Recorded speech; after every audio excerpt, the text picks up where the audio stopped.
Saludos ingeniero y compañeros. En esta ocasión vamos a hablar sobre el principio de programación de diagramas de escalera en PLCs.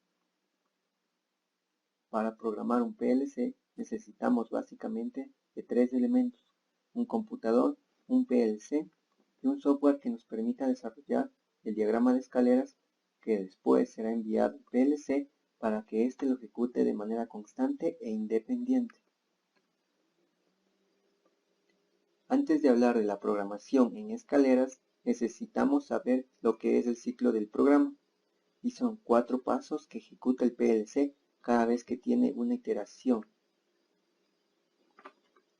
El primer paso es el barrido de entradas, que es un proceso en el que el PLC toma la información conectada a las señales de campo y las manda a la memoria.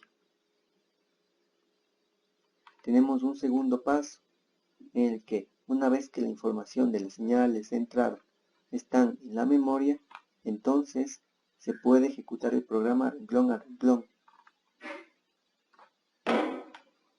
Como tercer paso es el proceso de enviar la información, resultado de la ejecución del programa que está almacenado en la memoria del PLC, a las tarjetas de salida, para que estos se activen o se desactiven.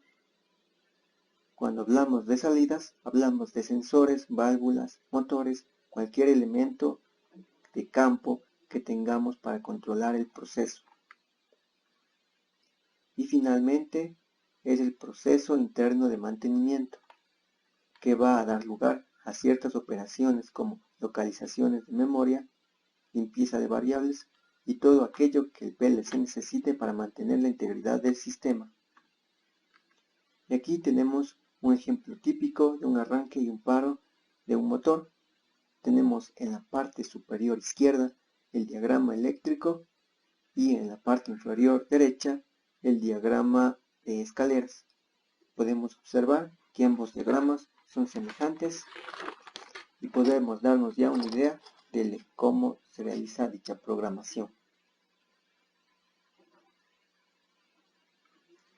Y bueno, aquí tenemos otro ejemplo un poco más complejo del diagrama de escaleras, y primeramente tenemos que saber que la ejecución de estos tipos de programas empiezan de arriba a abajo y de izquierda a derecha.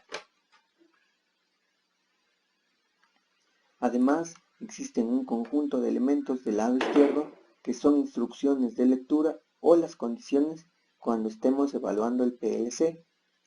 Por ejemplo, el PLC, cuando realice una iteración, puede preguntarse qué contactores están abiertos o cuáles están cerrados.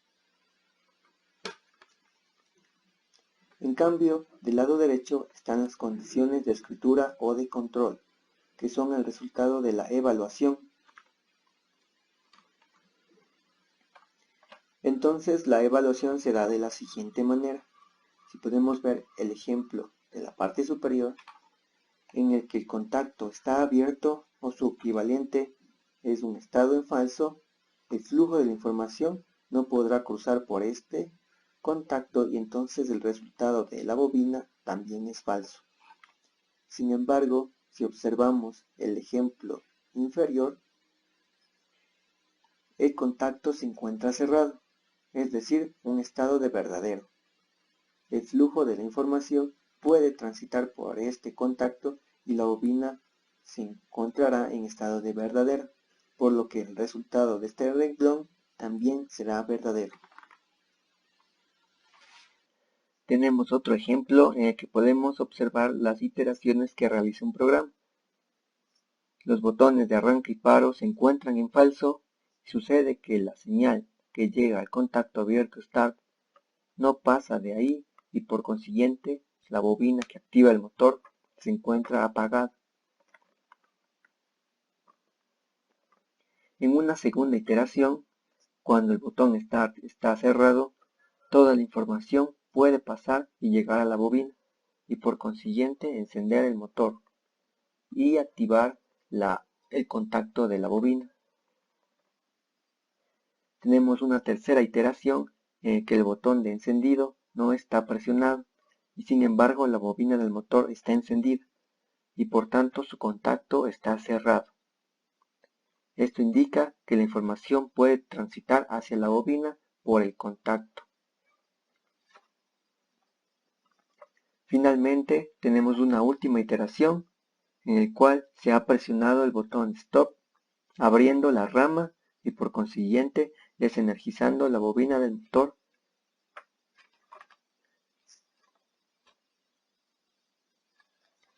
Una vez visto estos principios básicos de programación, finalmente podemos hablar sobre uno de los elementos principales y de mayor uso en estos tipos de programación. Se llaman temporizadores. Y bueno, un temporizador viene a ser un sistema que funciona como un cronómetro y que nos permite llevar el tiempo que ha transcurrido a partir de un momento.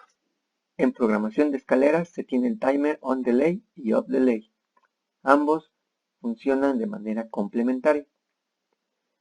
Estos timers son unas funciones de salida y hacen las veces de cronómetro para empezar a contar el tiempo una vez que el renglón se encuentre en verdadero, hasta que llegue al tiempo límite y finalmente, cuando el renglón se hace falso, el temporizador se reinicia.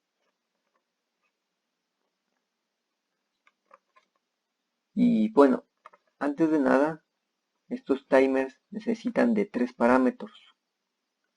El primero, el preset, el cual establece el tiempo meta al que queremos llegar. Un segundo parámetro es el acumulador, que es donde se almacena el tiempo que ha transcurrido desde que el renglón se ha energizado. Y finalmente, el tercer parámetro son los bits de control. Los bits de control en sí es una palabra de 16 bits, donde se utilizan básicamente los 3 primeros bits para establecer banderas que nos permiten controlar el timer a lo largo del proceso. La primera bandera es Enable, que se mantendrá en 1 mientras que el timer esté energizado. La segunda bandera, TT, nos indica que el timer está temporizando. Finalmente, el tercer bit nos indica que el tiempo meta ha sido alcanzado.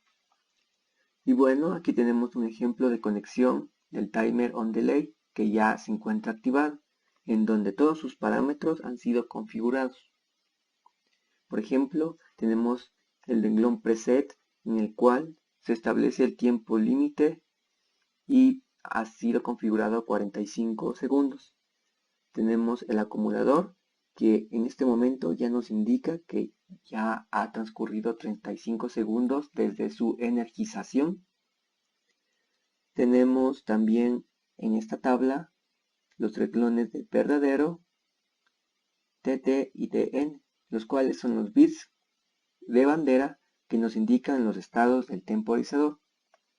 Y bueno, hasta aquí hemos llegado con una explicación básica de lo que es la programación en escalera de un PLC y uno de los elementos que se usan convencionalmente, que son los temporizadores. Gracias.